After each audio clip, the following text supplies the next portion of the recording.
नहीं, हमको इस बात का खदशा है कि जो 23 दिसंबर 1949 को हुआ था, रात के अंधेरे में चोरों की तरह बाबरी मस्जिद में घुसकर वहां पर मूर्तियां रख दी गई थी मस्जिद के अंदर, और उसके बाद से मस्जिद में नमाज बंद हो गई। यानी 22 दिसंबर की रात में ईशा की नमाज हुई और 23 दिसंबर से वहां नमाज बंद हो गई। उस वक्त के जो डीएम साहब थे, नायर साहब ने उसको लॉक डाल दिया। हम अपनी मस्जिद से उस वक्त महरूम हो गए।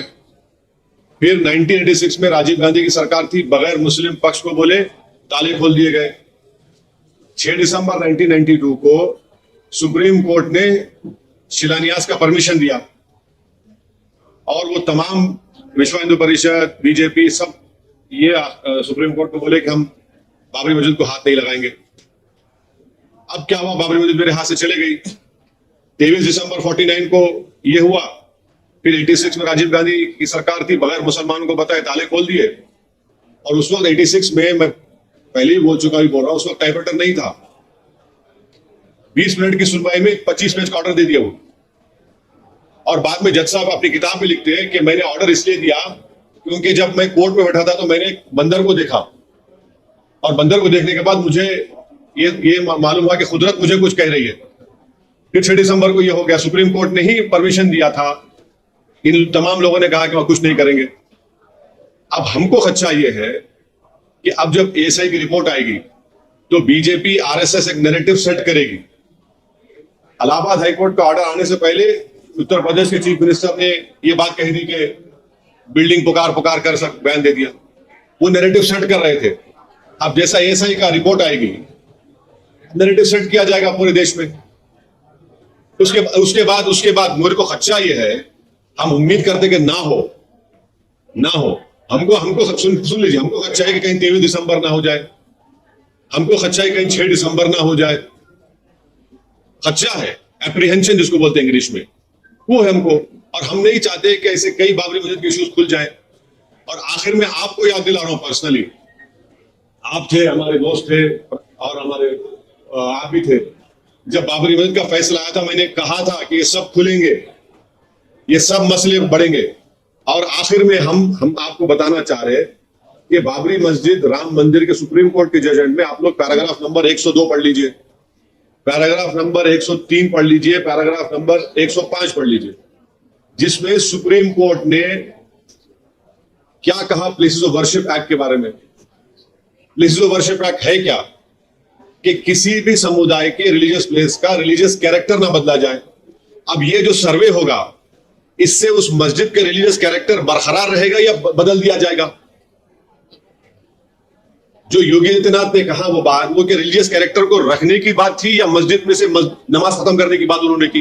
तो इसीलिए हम आपसे कह रहे हैं कि सुप्रीम कोर्ट ने वाज़ेह तौर पर, जिसमें अभी प्रेजेंट चीफ जस्टिस साहब भी उस बेंच में थे, उसमें पैराग्राफ नंबर 102 में उन्होंने कहा कि in providing a guarantee for the preservation of the religious character of places of worship as they existed on 15/8/1947 and against the conversion of places of public worship, Parliament determined that independence of colonial rule furnishes a constitutional basis for healing the injustice of the past by providing the confidence to every religious community that their place of worship will be preserved and that their character will not be altered.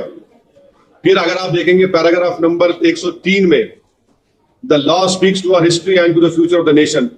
Cognizant as we are of our history and of the need for the nation to confront independence for the watershed movement, to heal the wounds of the past, historical wrongs cannot be remedied by the people taking the law in their own hands. In preserving the character of place of worship, Parliament has mandated in no uncertain terms that the history and its wrongs shall not be used as instruments to oppress the present and the future. आप paragraph number 5, माफ करना आपका time ले रहा हूं मैं, इसमें उन्होंने वही बात कही थी। जो इसीलिए हमने ये ट्वीट किया था।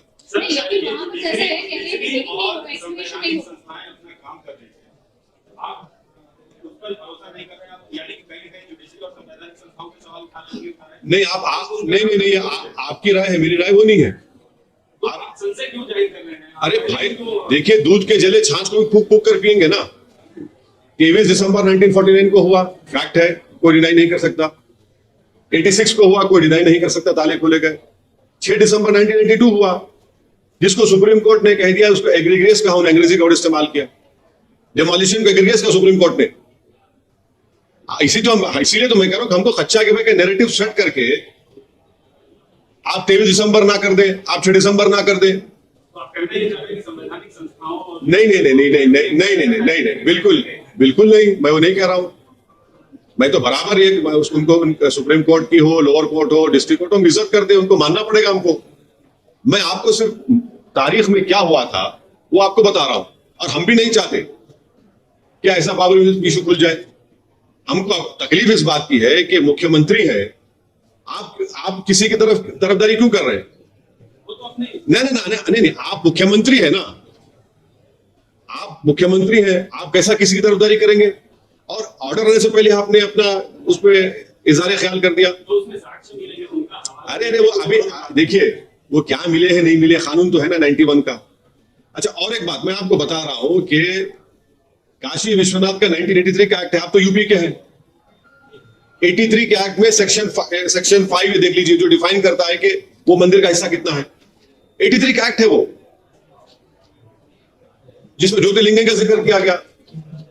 वो सब कानून में रखते हुए मुख्यमंत्री ऐसी बात करेंगे? जुडिशरी अगर फैसला विपक्ष के हक में अगर देती है, क्या देती है? अगर नहीं, क्या देगी? एएसआई के रिपोर्ट के आधार हाँ। पर तो फिर आप वही बोलेंगे एक्स जज किसका जो उन्होंने सुप्रीम कोर्ट के फैसले पे जो कमेंट किया फिर वही दोहराएंगे। नहीं, अरे भाई सुप्रीम कोर्ट के चीफ जस्टिस थे justice JS Verma. Justice JS Verma थे, असदुद्दीन ओवैसी नहीं। जस्टिस जेएस वर्मा ने कहा था वो जुमला, और तारीखी बात कही थी उन्होंने।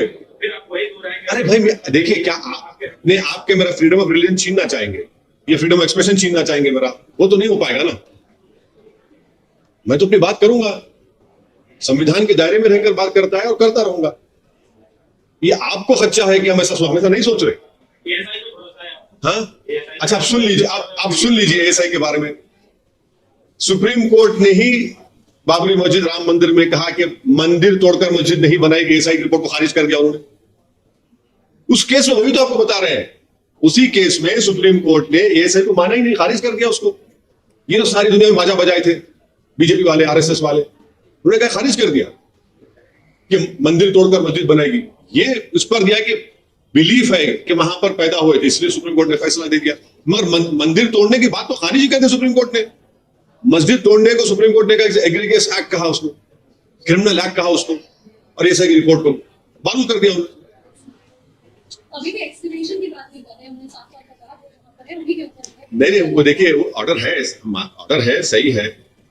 मेरे को एज खच्चा ये है कि कहीं 23 दिसंबर और 6 दिसंबर ना हो जाए।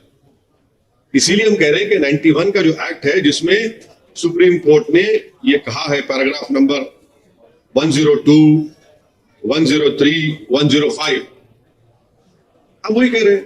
हम भी नहीं चाहते कि इस तरह के हालात पैदा हो। आपको इनडायरेक्टली आप कह रहे हैं कि आप इनडायरेक्टली नहीं कह रहे, हम जो भी कह रहे हैं आपके सामने साफ साफ कह रहे हैं। इसमें नहीं, देखिए आप गैर जरूरी के उसको मेरे मुंह में अल्फाज मत डालिए। क्या ऐसा लगता है आपको, इस बात का शुबा है कि ये जो एएसआई का सर्वे होगा, उसके सर्वे की रिपोर्ट पब्लिक होगी, तो एक नैरेटिव, जो आप नैरेटिव की बात कर रहे हैं, उसके बिना बिल्कुल मुझे हो सकता है ऐसा अयोध्या में हुआ, नहीं, ऐसा आपका कहना है? मुझे खदशा है कि जब रिपोर्ट आएगी तो उसके बाद रिपोर्ट क्या आएगी मुझे नहीं मालूम। मगर जब रिपोर्ट आएगी तो एक नैरेटिव सेट करने की कोशिश करेंगे बाज लोग। भाई देखिए, जब बाबरी मस्जिद का भी नैरेटिव सेट कर दिया गया था कि मंदिर तोड़ के मस्जिद बनाएगी, सुप्रीम कोर्ट ने उसको खारिज कर दिया, खाली बिलीफ की बुनियाद पर दिया। आपको बोलता नहीं उस बारे में।